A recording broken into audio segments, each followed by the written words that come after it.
Quando ele veio morar em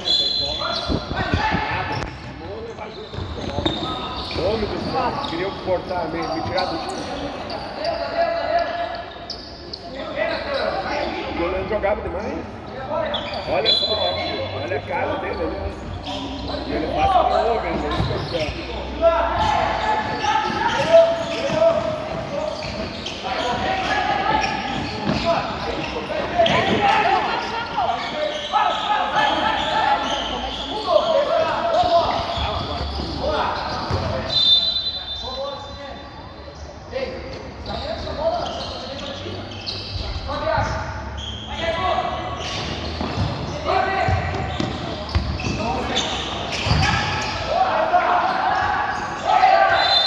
Ah, foi nada.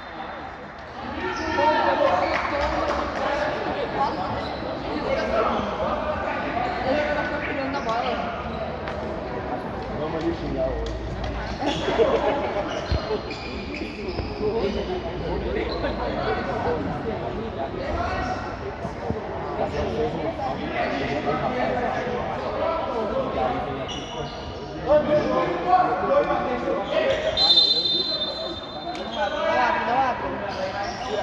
Tira!